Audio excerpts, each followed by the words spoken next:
पितृपक्ष में पूर्वजों की आत्मा की शांति प्रदान के लिए पिंडदान सहित श्राद्ध किया जाता है। गया तीर्थ में प्रेतशिला वेदी पर भगवान विष्णु जी के चरण चिन्ह बने हुए हैं। ऐसी मान्यता है कि पितृपक्ष के दौरान प्रेतशिला के छिद्रों और दरारों से प्रेत आत्माएं बाहर निकलती हैं और अपने परिजनों द्वारा किए गए पिंडदान को स्वीकार कर स्वर्ग प्राप्त होते हैं। सनातन धर्म में पितरों को पिंडदान उनके मोक्ष प्राप्ति का एक सहज और सरल मार्ग माना जाता है। इसलिए परंपरा क्रमिक रीति रिवाज के साथ पितृपक्ष में पूर्वजों की आत्मा की शांति और मुक्ति प्रदान के लिए पिंडदान सहित श्राद्ध व्यवस्था प्रचलित है। पितृपक्ष में पिंडदान के लिए कई जगह प्रसिद्ध हैं, लेकिन गया में पिंडदान का खास महत्व है।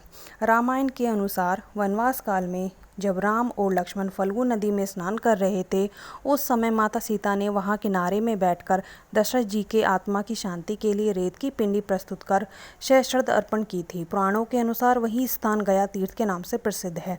इस तीर्थ की एक विशेष महत्ता है कि गया में स्थापित प्रेतशिला का पूर्वजों की आत्मा से विशेष संबंध है। बिहार राज्य में स्थित गयासुर के वध स्थान बोध गया और यहाँ के विष्णुपद मंदिर पितरों के लिए श्राद्ध तर्पण हेतु बहुत प्रसिद्ध है। मान्यता है कि इस गया तीर्थ में कोई भी व्यक्ति अपने पितरों के लिए पिंडदान करेगा तो पितृगण तृप्त होकर उसको आशीर्वाद देंगे और पिंडकर्ता अपने पितृऋण से मुक्त हो जाएगा। गयासुर कथा। पुराणों के अनुसार एक गया राजा थे जो भगवान विष्णु के अनन्य भक्त थे। एक बार वे शिकार पर हिरण को मारने के लिए गए। उन्होंने तीर चलाया ही था, लेकिन तीर हिरण की बजाय एक ब्राह्मण को जा लगा, जो घायल होकर राजा को श्राप दे दिया कि वो असुर योनि में जन्म लेंगे। श्राप मिलते ही गया का शरीर 5 कोस तक फैल गया और वो राजा से गयासुर बन गया।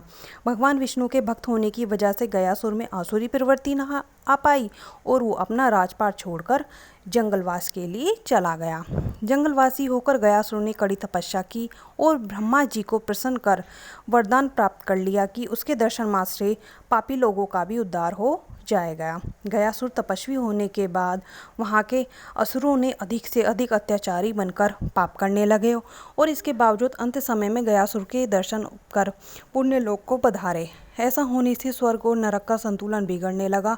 स्वर्ग में पापियों की संख्या बढ़ने लगी। इस अनहोनी स्थिति में सारे देवताओं ने भगवान विष्णु से गयासुर का अंत करने की प्रार्थना की। देवताओं की समस्या को समझकर भगवान विष्णु ने ब्रह्मावर से सिद्ध उस गयासुर के पास गए और बोले, एक यज्ञ करना है और उसके लिए एक पवित्र स्थान चाहिए।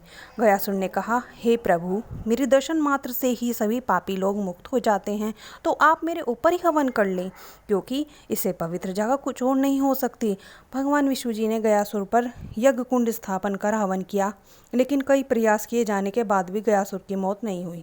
भगवान विष्णु ने कहा, गयासुर, तुमने कोई पाप नहीं किया, लेकिन तुम्हारे कारण सभी असुर स्वर्ग जा रहे हैं, जिससे स्वर्ग नरक का संतुलन बिगड़ रहा है। ना चाहते हुए भी अब मेरे हाथ से तुमको मारना पड़ेगा। गयासुर ने कहा, हे प्रभु, आप मेरी केवल 2 इच्छाएं पूरी कर दीजिए, मैं खुद ही अपना शरीर त्याग दूंगा। भगवान विष्णु ने गयासुर की इच्छाओं के बारे में पूछा तो गयासुर ने कहा, मेरी पहली इच्छा है कि सभी देवी देवता हमेशा के लिए अप्रत्यक्ष रूप से मुझ में वास करें, और मेरी दूसरी इच्छा है कि अगर कोई मेरे धाम को आकर सच्चे मन से उनके पितरों का मुक्ति के लिए भगवान को प्रार्थना करते हैं तो उनके पुत्रों को मुक्ति देंगे। भगवान विष्णु के तथास्तु कहते ही गयासुर ने अपना शरीर त्याग दिया।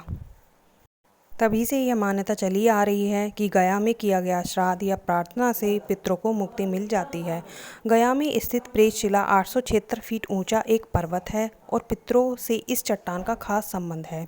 प्रेतशिला वेदी पर भगवान विष्णु जी के चरण चिन्ह बने हुए हैं। ऐसी मान्यता है कि पितृपक्ष के दौरान प्रेतशिला के छिद्रों और दरारों से प्रेत आत्माएं बाहर निकलती हैं और अपने परिजनों द्वारा किए गए पिंडदान को स्वीकार कर स्वर्ग प्राप्त होते हैं। विष्णु पुराण के मुताबिक गया में पिंडदान करने से पूर्वजों को मोक्ष मिल जाता है और वो स्वर्ग चले जाते हैं।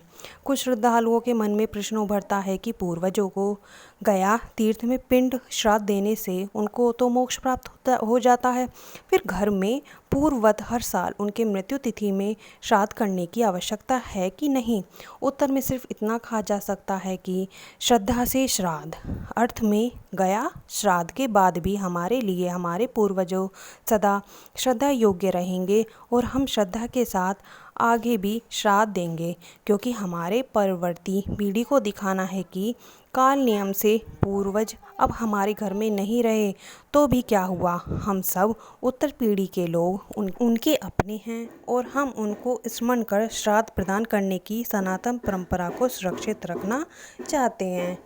तो ये रही आज की हमारी वीडियो। अगर हमारी वीडियो आपको अच्छी लगे तो लाइक, शेयर और सब्सक्राइब करना ना भूलें। धन्यवाद।